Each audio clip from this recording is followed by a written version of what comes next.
Hello दोस्तों, कैसे हो भाई सब लोग। वेल गाइस, आ गया हूँ फिर से एक छोटा सा आर्टिकल लेकर के। सबसे पहले मैं आपको एक बात बताना चाहूँगा दोस्तों। आर्टिकल की अगर हम लोग बात करें, आज हम लोग करेंगे रीडिंग और साथ में हम लोग बात करेंगे ग्रामर की, और बाद में मैं कुछ क्वेश्चंस पूछूंगा जिसका आपको जवाब देना है आफ्टर अंडरस्टैंडिंग द पैसेज। देखिए, एक बात साफ साफ बता दूँ, if you are not a good reader you can't make it. अगर आप एक अच्छे रीडर नहीं हो तो भैया भूल जाइएगा कि ये हो पाएगा। अगर आपको एग्ज़ाम क्रैक करना है, you want to get a government job, और अगर स्पेशली बात की जाए ऑफिसर कैडर की, then you have to be good at English language. आपको भैया अंग्रेजी में अच्छा होना पड़ेगा, और धीरे धीरे हर व्यक्ति कोई भी चीज़ सीख सकता है। मैं सीख सकता हूँ तो तुम लोग भी सीख सकते हो। So let's get started guys. हम लोग बात करने लगे हैं रीडिंग की। रीडिंग में हम लोग साथ में मैं आपको ग्रामर के एस्पेक्ट्स अलग अलग उस पर हम लोग चर्चा करते रहेंगे। उसका बेनिफिट एक ये रहता है कि जो आपके क्लोज पैसेज बेस्ड क्वेश्चंस आते हैं या आपके फिल इन द ब्लैंक्स जो आते हैं, उसमें ये चीज़ बहुत मदद करती है। यदि आप ग्रामर के कुछ एस्पेक्ट्स को, ग्रामर की बातों को आप समझ पाते हो कि अच्छा ग्रामर के ये रूल्स हैं, ये चीज़ें हैं, ये इस तरीके से काम कर रही है, हेल्पिंग वर्ब के साथ ये हमारी मेन वर्ब जा रही है, मॉडल आ रहा है तो केवल वर्ब की फर्स्ट फॉर्म आएगी, इस तरह की चीज़ें धीरे धीरे जब आप सीखने लगते हो तो क्लोज पैसेज में आपको बहुत मदद मिलती है। तो साथ में आज से मैं थोड़ी सी ग्रामर ऐड करूँगा। So let's get started guys, and I hope you will definitely enjoy it. चलिए शुरू करते हैं भाई। Carat and stick. भाई आज का जो टाइटल है वो आर्टिकल का है, कैरेट एंड स्टिक। अब ये बात हो गई, सर ये कौन सी वाली बात हुई, कैरेट एंड स्टिक।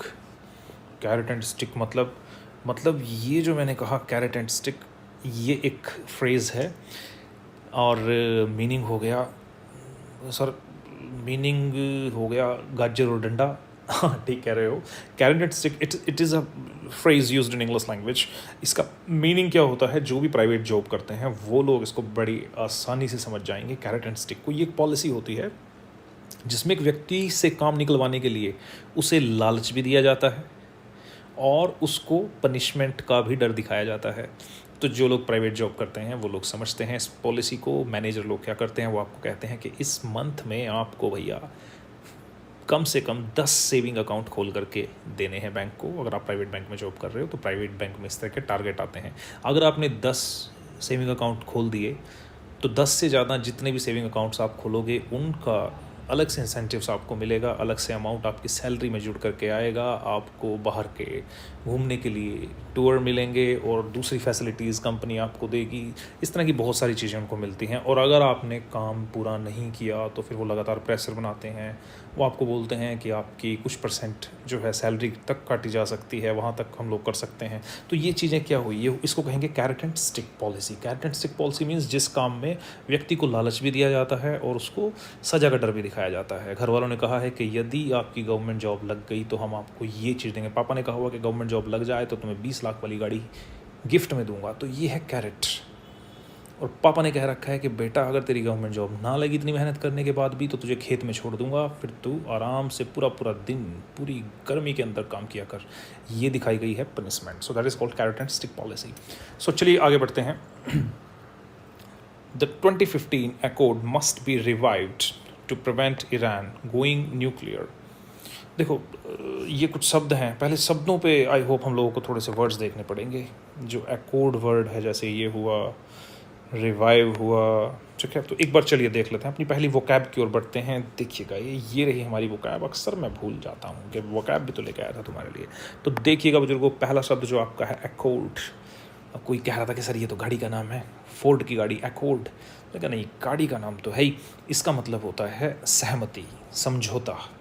किसी के साथ सहमति हो गई, समझौता हो गया, उसको हम लोग क्या कहेंगे, अकॉर्ड कहेंगे। बेसिक वर्ड जो है जो वो है अग्रीमेंट, हार्मनी, कंसेंसस। ये इसके सिनोनिम्स रहेंगे। सिर्फ 3 सिनोनिम्स हम लोग करते हैं। 3 synonyms are more than enough. मतलब उतने बहुत हैं, इससे ज़्यादा करने पर रट्टे मारोगे और भैया थोड़ी देर के बाद भूल जाओगे। सो अकॉर्ड मीन्स अग्रीमेंट। अगर किस्मत ने आपके साथ अग्रीमेंट कर लिया, अगर किस्मत ने आपके साथ हार्मनी कर ली तो आपको क्या मिलेगी, आपको मिलेगी अकॉर्ड। अकॉर्ड गाड़ी क्या मिल जाएगा आपको, आपको अकॉर्ड गाड़ी मिल जाएगी अगर आपकी किस्मत ने आपका साथ दे दिया। अगर किस्मत आपके साथ अग्रीमेंट कर गई तो आपको मिलेगी अकॉर्ड, ठीक है जी। और इसके जो एंटोनिम्स रहेंगे वो आप लोगों के रहेंगे। एंटोनिम्स हम लोगों के हैं डिसएग्रीमेंट, कन्फ्लिक्ट आपको पता है, कन्फ्लिक्ट मतलब टकराव। डिस्कॉर्ड मतलब किसी के साथ सहमति ना होना, असहमति होना, दैट इज़ डिस्कॉर्ड। तो चलिए अगला शब्द हम लोगों का जो है वो है रिवाइव, पुनर्जीवित करना, किसी चीज़ में दोबारा से जान डाल देना, रिवाइव कर देना। री मतलब जैसे रिपीट होता है दोबारा, वाइव मतलब फिर से किसी आदमी के अंदर वाइव ले आना, ठीक है, कि बेटा उठ जा, हो जा खड़ा। सो रिवाइव मीन्स पुनर्जीवित करना, फिर से जीवित करना किसी को, that is called revive. Restore कर देना, रिस्टोर, ये है रिजुवनेट। ये वाला वर्ड देखिएगा, ये एक बढ़िया वर्ड है, रिजुवनेट। एक बार गोवा घूमने गए तो वहाँ पे एक छोटा सा रिजोर्ट था, उसके बाहर लिखा हुआ था कि भैया इधर आ जाइए, वी विल रिजुवनेट यू, तुम्हारे अंदर फिर से जीवन हम लोग डाल देंगे। रिजुवनेट, तुम इसको कैसे पढ़ना, इसको याद करने का तरीका, तुम इसको बोलना रिजीवनेट, दोबारा से जीवन डाल देना। रिजीवनेट वर्ड है रिजुवनेट, लेकिन तुम बोला करो रिजीवनेट, रीजीवन, दोबारा से जीवन डाल देना। सो रिजीवनेट मीन्स रिवाइव करना। रिसरेक्ट का मतलब भी वही होता है, किसी में दोबारा से जीवन डाल देना, लेकिन ज़्यादातर वर्ड ये यूज़ किया जाता है, रिजुवनेट, सो रिवाइव और रिजुवनेट ये ज़्यादा यूज़ किए जाने वाले शब्द हैं। नेक्स्ट देखिएगा, किसी चीज़ को तबाह कर देना, डिस्ट्रॉय कर देना, किल कर देना, डिप्रेस कर देना, दबा देना, ये पुनर्जीवित के वापस अपोजिट एंटोनिम्स वर्ड हो गए। नेक्स्ट एक बहुत इंपॉर्टेंट वर्ड आया, ये है सैबोटेज। सैबोटेज मीन्स तोड़फोड़, नुकसान पहुंचाना, जानबूझकर किया गया नुकसान क्या कहलाएगा, सैबोटेज कहलाएगा। सैबोटेज मीन्स जानबूझकर किसी का नुकसान कर दिया गया, हम लोग कह देंगे भैया ये तो सैबोटेज हो गया है। और इसके जो सिनोनिम्स रहेंगे वो होंगे डैमेज, डिसरप्ट, अंडरमाइन, और एंटोनिम्स हो जाएंगे repair, aid and support. Aid first aid box, प्रथम सहायता डिब्बा, ठीक है जी। सैबोटेज हो गया तोड़फोड़, नुकसान पहुंचाना, सैबोटेज। नेक्स्ट देखिएगा, next one that we have here is that is assessment. Next शब्द जो हम लोगों का है वो है असेसमेंट। उसका मतलब होता है, बेसिक वर्ड है, मूल्यांकन, आकलन करना, इवैल्यूएशन करना।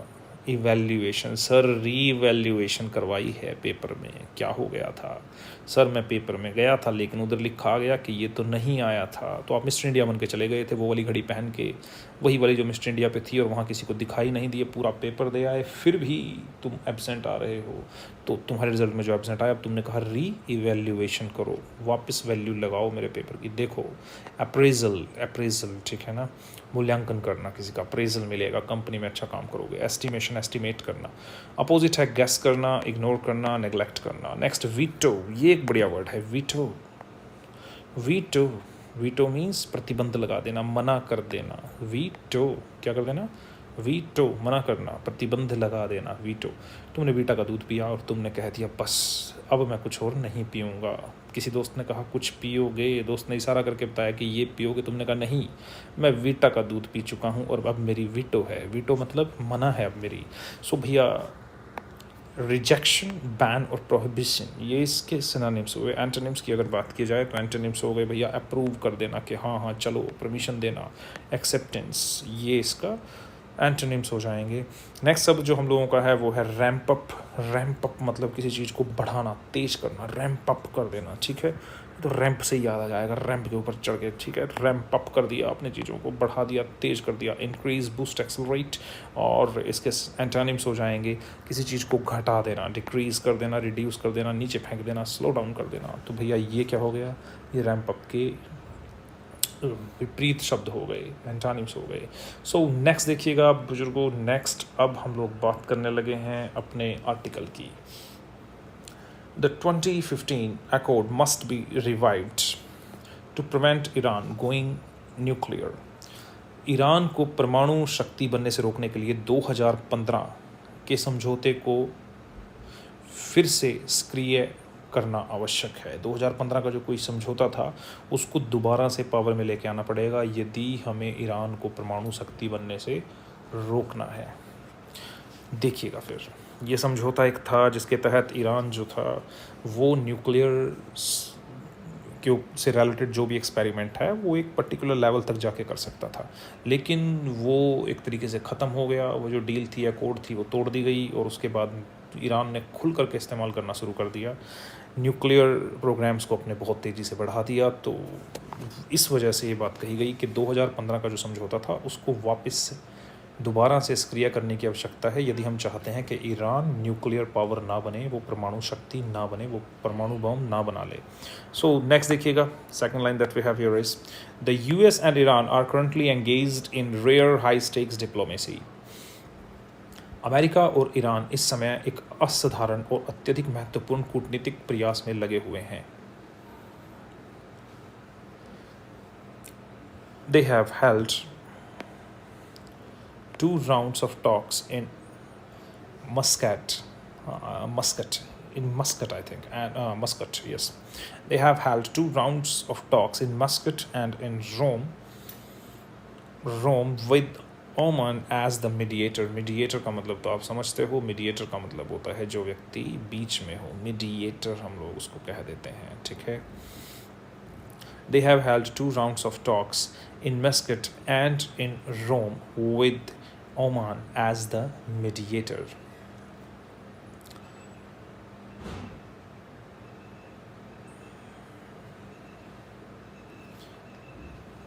About Tehran's nuclear program, ठीक है।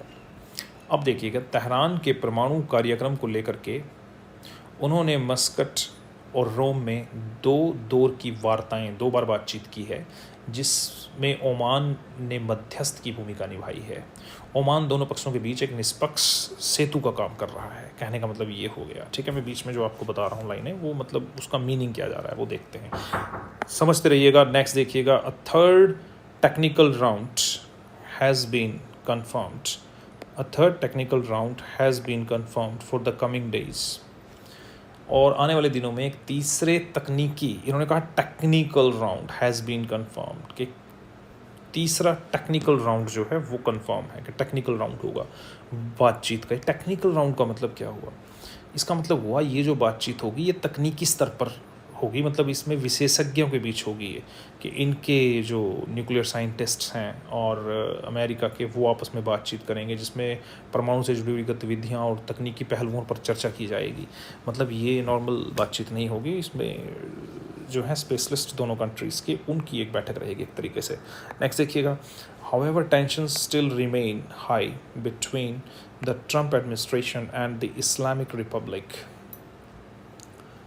हालांकि ट्रंप प्रशासन और इस्लामिक रिपब्लिक, ईरान की बात हो रही है, के बीच अब भी तनाव काफ़ी अधिक बना हुआ है। मतलब दोनों पक्षों के बीच अविश्वास और शत्रुता की भावना अभी समाप्त नहीं हुई है, दोनों में तनाव अभी बना हुआ है। अब थोड़ा सा एक बार बात करते हैं यहाँ तक जहाँ तक हमने किया है, ग्रामर एक बार थोड़ी सी देख लेते हैं। The US and Iran are currently engaged in rare high stakes diplomacy। Present tense की बात हो रही है, ठीक है। और जो सेंटेंस है वो सेंटेंस आपको कंटिन्यूटी के भाव दे रहा है। Next, they have held 2 rounds of talks in Muscat.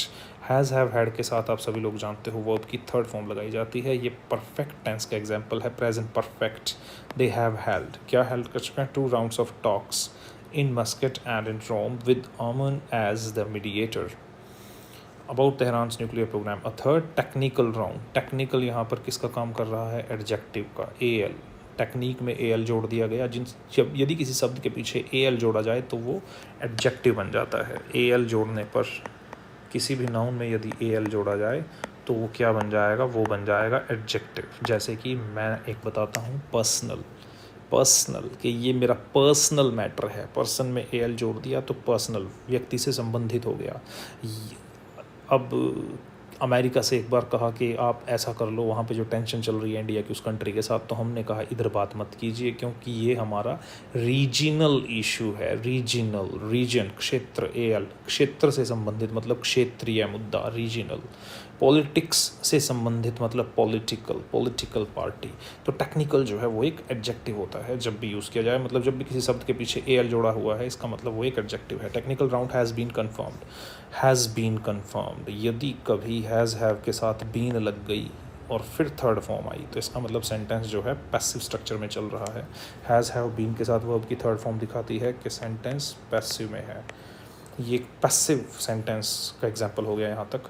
For the coming days however tension still remain high between the Trump administration and the Islamic Republic. Next देखिएगा, इट वॉज डोनाल्ड ट्रंप चलिए continue करते हैं. It was Donald Trump during his first term who sabotaged a functioning multilateral agreement that had significantly curtailed Iran's nuclear program. It was Donald Trump during his first term. वो Donald Trump थे जिन्होंने अपने पहले कार्यकाल के दौरान उस बहुपक्षीय मल्टीलेटरल एग्रीमेंट, उस बहुपक्षीय समझौते को नष्ट कर दिया था जिसने ईरान के परमाणु कार्यक्रम को प्रभावी रूप से सीमित कर रखा था. यह समझौता जो इन्होंने कहा बीच में कि मल्टीलेटरल एग्रीमेंट, इसका मतलब वो यह समझौता कई देशों द्वारा मिलकर बनाया गया था और इससे ईरान की जो परमाणु गतिविधियां थी उस पर बहुत सख्त नियंत्रण लगा हुआ था. ये इसका मीनिंग है.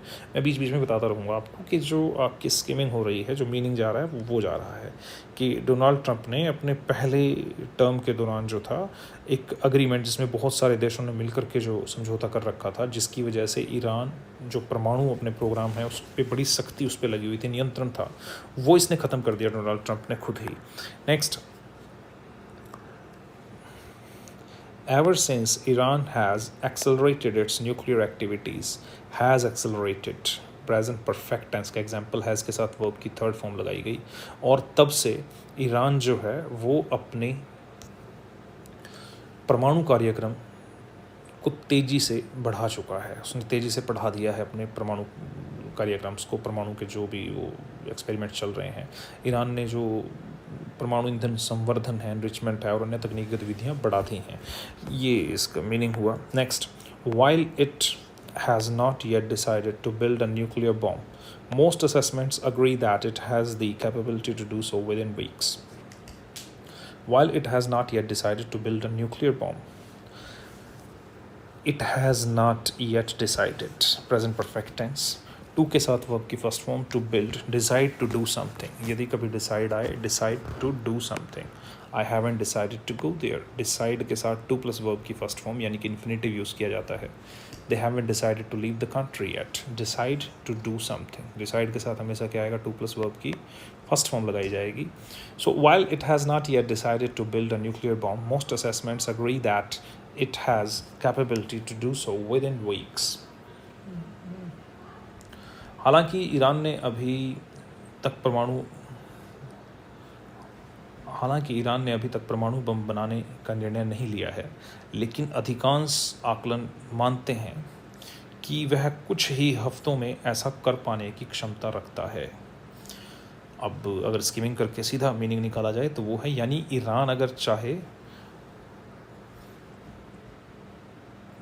तो बहुत कम समय में परमाणु हथियार बना सकता है, उन पर कैपेबिलिटी है उस चीज़ की. नेक्स्ट,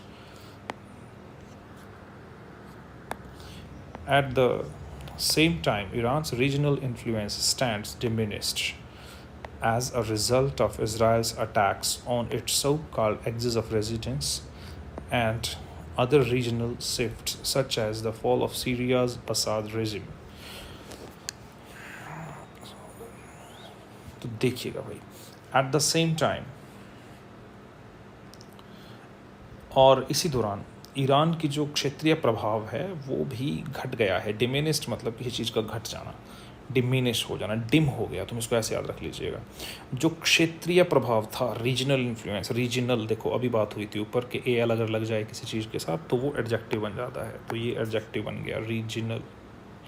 रीजनल इन्फ्लुएंस प्रभाव. ईरान का जो अपने क्षेत्र में प्रभाव था, स्टैंड्स डिमिनिस्ड, वो घटा हुआ है as a result of Israel's attacks on its so called axis of resistance. और ऐसा जो हुआ है वो इजराइल द्वारा उसके प्रतिरोध का गठबंधन पर किए गए हमलों के कारण एक तो, and other regional shift such as fall of Syria's Assad regime. और दूसरा है सीरिया के जो असद शासन था, असद का जो शासन था वो ख़त्म हो गया, उसकी वजह से भी ऐसा हुआ है. तो ऐसी इन दो घटनाओं से मेनली ईरान का जो क्षेत्रीय प्रभाव था वो ख़त्म हो गया. मतलब ईरान जो पहले मध्य पूर्व में प्रभावी था, अब वह कमज़ोर स्थिति में आ गया है. अगर इतने की बात की जाए कि ईरान जो है, अगर यहाँ से बात निकालूँ तो सिर्फ इतनी बात है कि ईरान जो पहले क्षेत्र में बहुत पावरफुल था वो डाउन हो चुका है. नेक्स्ट देखिएगा,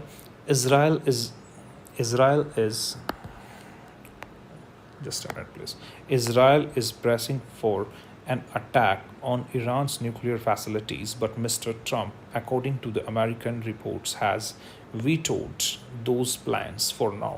Israel is pressing for an attack on Iran's nuclear facilities. तो भैया देखिए, इज़राइल चाहता है कि ईरान के परमाणु ठिकानों पर हमले का दबाव बना रहे, बल्कि वो चाह रहा है कि हमला कर दिया जाए। लेकिन अमेरिकी रिपोर्टों के अनुसार जो ट्रंप हैं वो फ़िलहाल उन योजनाओं पर मना कर रहे हैं, नकार रहे हैं। मतलब अमेरिका फ़िलहाल सीधी सैन्य कार्रवाई के पक्ष में नहीं है। इससे ये बात निकल करके सामने आती है यहाँ से यहाँ तक कि इज़राइल चाहता है कि ईरान पे अटैक करके उनके जो ये न्यूक्लियर के प्रोग्राम चल रहे हैं ये बंद कर दिए जाएं। लेकिन अमेरिका, ट्रंप थोड़ा सा अभी सीधी सैन्य कार्रवाई नहीं करना चाहता कि सीधा लड़ाई ना की जाए इनके साथ, पहले आराम से बात करके देखते हैं, फिर आगे बात बढ़ाएंगे। तो इसलिए वो चाहता है कि कोई अभी डायरेक्ट कोई सैन्य कार्रवाई ना हो। Mister Trump has adopted a classic carrot and stick approach. ये यहाँ पे बात आ गई कैरेट एंड स्टिक की। Mister Trump has adopted, present perfect tense has के साथ अडॉप्ट किया गया, a classic carrot and stick approach. जो ट्रंप हैं वो पारंपरिक कैरेट और स्टिक नीति उन्होंने अपनाई है। इस केस में कैरेट और स्टिक नीति के बारे में ऊपर बहुत चर्चा हो गई थी कि उन्होंने वही नीति अपनाई है कि लालच भी दिया जाए और साथ में सज़ा का डर भी दिखाया जाए, दोनों चीज़ें। यानी एक तरफ तो बातचीत और इनाम का प्रस्ताव कि आप बातचीत पे अगर मान जाते हो हमारी शर्तों पे तो हम आपको ये फैसिलिटीज़ देंगे। इनके ऊपर कई सैंक्शंस लगे हुए हैं, प्रतिबंध लगा रखे हैं, बहुत परेशान, मतलब एक तरीके से इनके ऊपर ठीक ठाक इन्होंने सख्ती कर रखी है कि वो सख्ती हटा दी जाएगी। ये तो लालच हो गया।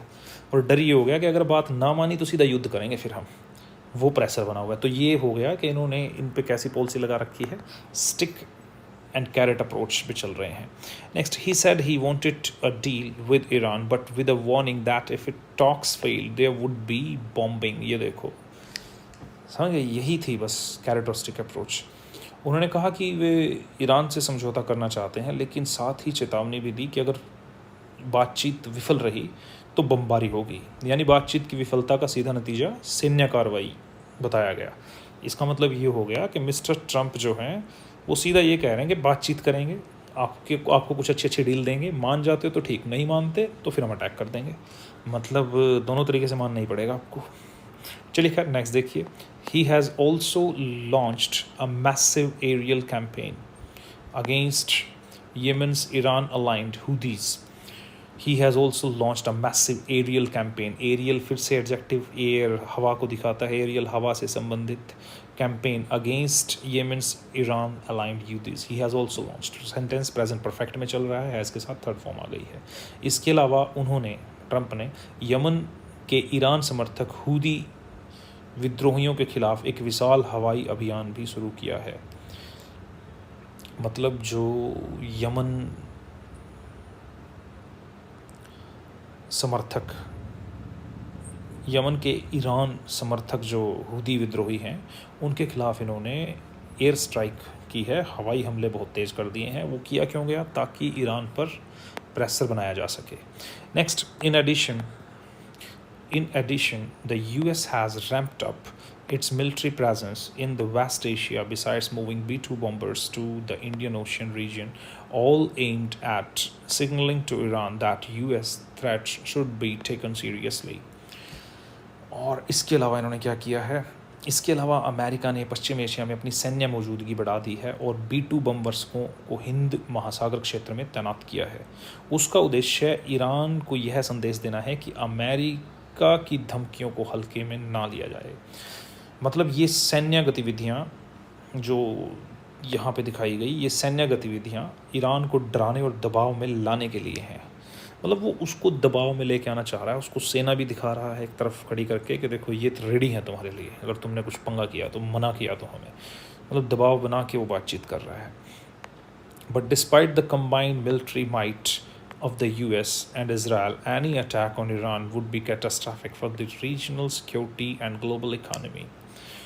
अब ये बात देखो, but despite the combined military might, यहाँ पे जो ये बात हुई, माइट वर्ड जो यूज़ हुआ, इस माइट को आप किस तरीके से देखते हो? आपने एक माइटी राजू देखा होगा, माइटी राजू, ठीक है, ताकतवर राजू आता था ना, आता है ना अभी कार्टून एक। तो माइट का मतलब यहाँ ताकत हो गई, एक तरीके से शक्ति हो गई। तो यहाँ ये माइट मॉडल नहीं है, यहाँ ये माइट एक नाउन की तरह यूज़ किया गया है, ठीक है ना। कहते हैं शी माइट कम टुडे, वो वाला जो माइट होता है वो माइट होता है, वो माइट रहता है शी माइट कम टुडे, वो वाला माइट रहेगा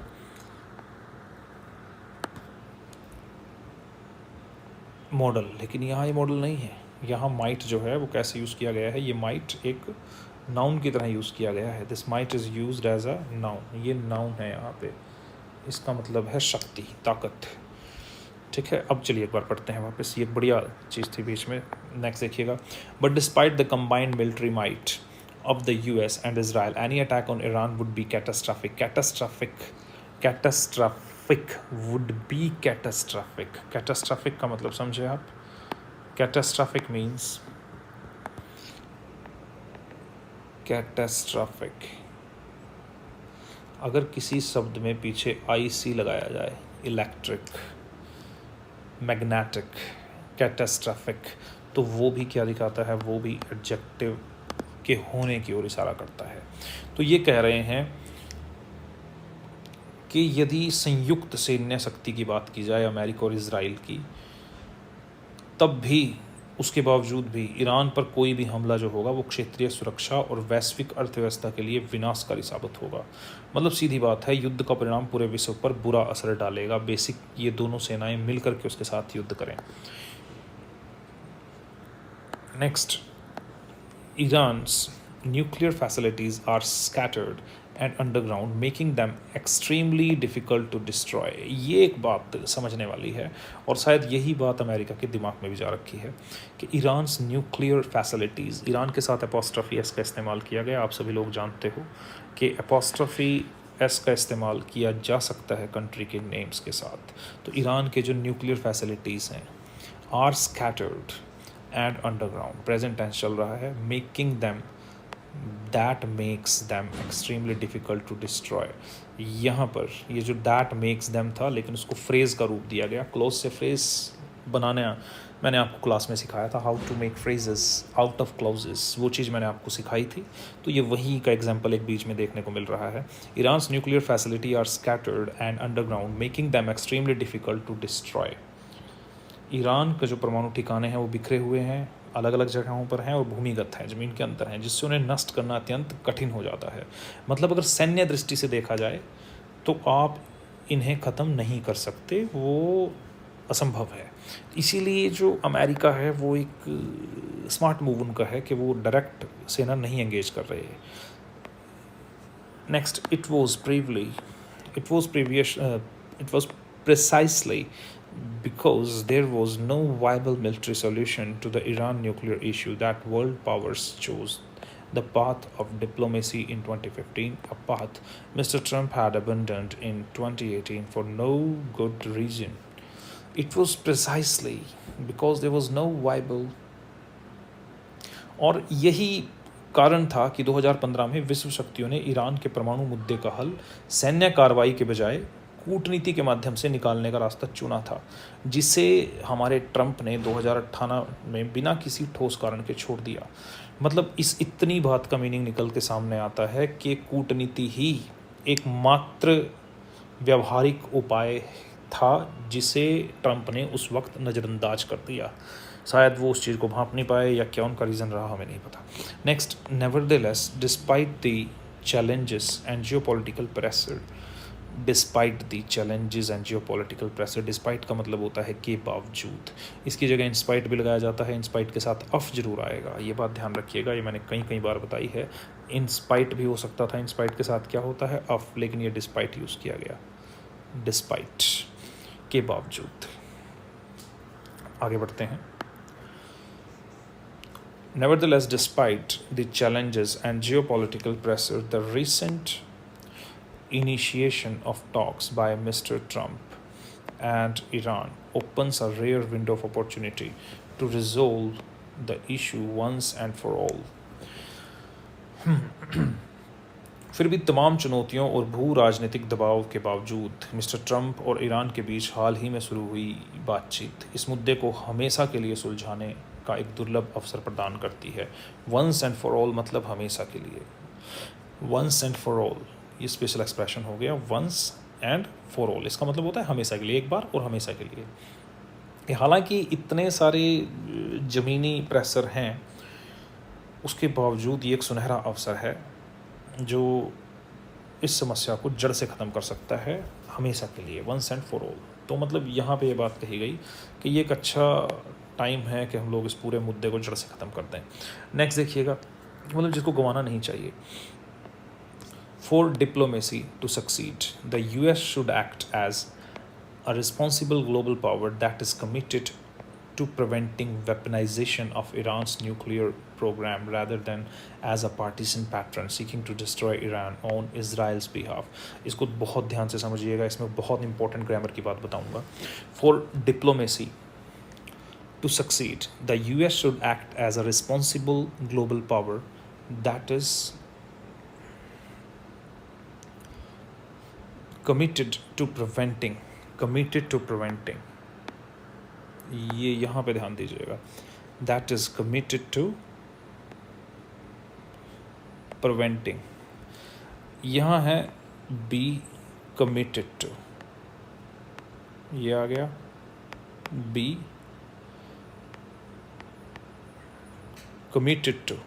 अगर बी कमिटेड टू आया तो उसके साथ हम लोग यहाँ पे वर्ब की फर्स्ट फॉर्म नहीं लगाएंगे। हम लोगों ने वर्ब की फर्स्ट फॉर्म नहीं लगाई, बल्कि हम लोगों ने लगाई है वर्ब की फर्स्ट फॉर्म प्लस आईएनजी, मतलब एक इन्फिनेटिव यूज़ नहीं किया गया। जबकि टू के बाद आप लोग वर्ब की फर्स्ट फॉर्म लगाते आए हो, लेकिन यहाँ टू के बाद वर्ब की फर्स्ट फॉर्म नहीं आएगी, यहाँ आएगी वर्ब की फर्स्ट फॉर्म प्लस आईएनजी इस जगह पर। तो आपने प्रिवेंट की जगह क्या लिखा, प्रिवेंटिंग लिखा। तो ये एक इंपॉर्टेंट पॉइंट है सीखने वाला, जो अक्सर बच्चे पूछते हैं ना कि सर टू के बाद वर्ब की फर्स्ट फॉर्म प्लस आईएनजी कहाँ आती है, तो उनमें से एक केस है ये, बी कमिटेड टू के बाद भी वर्ब की फर्स्ट फॉर्म, बी आप सब जानते हो, मैंने क्लास में पढ़ाया है, is am are was word, उसको हम लोग बी कहते हैं, बी वॉज बीन, वो पूरी फैमिली के उसके वर्ड हैं। तो भैया be committed to, that is committed to preventing weaponization of Iran's nuclear programme.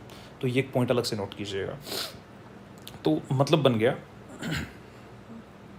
कूटनीति की सफलता के लिए, for diplomacy to succeed, America को एक जिम्मेदार वैश्विक शक्ति की तरह कार्य करना चाहिए जो ईरान के परमाणु कार्यक्रम के सैन्यकरण को रोकने के लिए प्रतिबद्ध हो, न कि इजराइल के पक्ष में ईरान को नष्ट करने वाला एक पक्षपाती संरक्षक। पार्टीशन होता है किसी एक पार्टी से जुड़े हुए लोग, पार्टीशन। कॉलेज से जो जुड़े हुए हैं उन्हें कह देते हैं कॉलेजियन, आर्ट से जो जुड़े हुए हैं उन्हें कह देते हैं आर्टिसन, से जुड़े हुए व्यक्ति। पार्टीशन मतलब किसी चीज़, जुड़ा होना, एडजेक्टिव की तरह यूज़ करेंगे। कॉलेजियन, पार्टीशन मतलब ये जो वर्ड बन गया, ये बन गया कि पार्टी से, किसी पर्टिकुलर पार्टी से संबंधित, पैटर्न संरक्षक को बचाने वाले। तो यहाँ ये कहा गया कि अमेरिका यदि चाहता है कि ये कूटनीति सफल हो जाए तो उसे इजराइल की तरफ से लग के ईरान को ख़त्म करने के बारे में नहीं सोचना चाहिए, उसको निष्पक्षता और दूरदर्शिता के साथ काम कर लेना चाहिए। मतलब निष्पक्षता और दूरदर्शिता के लिए यहाँ कहा गया। Next, Iran for its part has signalled that, Iran for its part has signaled that it was open to scaling back its nuclear activities in exchange for the removal of the sanctions and threats. अब ये देखो, ये एक बढ़िया बात है। Iran ने भी इस बात का संकेत दिया है कि वो यदि उसके ऊपर लगे हुए जो प्रतिबंध हैं, सैंक्शंस हैं, सैंक्शन के दो मीनिंग होते हैं, एक सैंक्शन होता है लोन सैंक्शन कर दो, दूसरा सैंक्शन होता है किसी पे प्रतिबंध लगा देना। यहाँ मीनिंग प्रतिबंध का था। ईरान ने भी संकेत दिया है कि यदि उस पर लगे प्रतिबंध और धमकियां हटाई जाएं तो वह परमाणु कार्यक्रम को सीमित करने के लिए तैयार है। मतलब ईरान बातचीत और समझौते के लिए इस वक्त अपनी रेडीनेस दिखा रहा है, मतलब वो दिखा रहे हैं कि हम लोग रेडी हैं, यहाँ से ये पता चलता है। Next, the 2015 agreement, which limited Iran's enrichment capabilities and uranium stockpile, could serve as the reference point for a deal if talks progress constructively. यहाँ पे जो है कंडीशनल का इस्तेमाल किया गया। 2015 का समझौता जिसने ईरान की यूरेनियम संवर्धन क्षमताओं और भंडारण को सीमित कर दिया था। मतलब उन्हें ये कह दिया गया था कि इससे ज़्यादा यूरेनियम स्टॉक पाइल आप नहीं कर सकते, इससे ज़्यादा यूरेनियम नहीं रख सकते। अगर बातचीत सकारात्मक ढंग से आगे बढ़ती है तो एक आधार बिंदु के रूप में काम कर सकता है। मतलब पुराने समझौते को फिर से आधार बनाया जा सकता है सॉल्यूशन निकालने के लिए। यहाँ से ये बात समझ करके सामने आई। अब मेरी बात सुनिएगा बुजुर्गों, ये हम आप लोगों का आज का आर्टिकल था। इससे जुड़े कुछ क्वेश्चंस मैं जल्द आप लोगों को सेंड करूँगा, तो आप एक बार ध्यान से इसको समझिएगा। एंड आई होप कि it will help you out to understand the entire issue कि क्या चल रहा है, मुद्दा क्या है। और अगर कोई चीज़ समझ नहीं आई तो भैया बता दीजिएगा। और एक और बात बुजुर्गों, मुझे भी तुम्हारे एंड से कुछ चाहिए, और वो है बुजुर्गों लाइक। तो बुजुर्गों लाइक करके ज़रूर जाइएगा, बिना लाइक करने वाले को पाप लगेगा। ठीक है जी, फैला दीजिए इस एडिटोरियल को जितना हो सके, ताकि ईरान तक ये बात पहुंचनी चाहिए दोस्तों। Bye bye.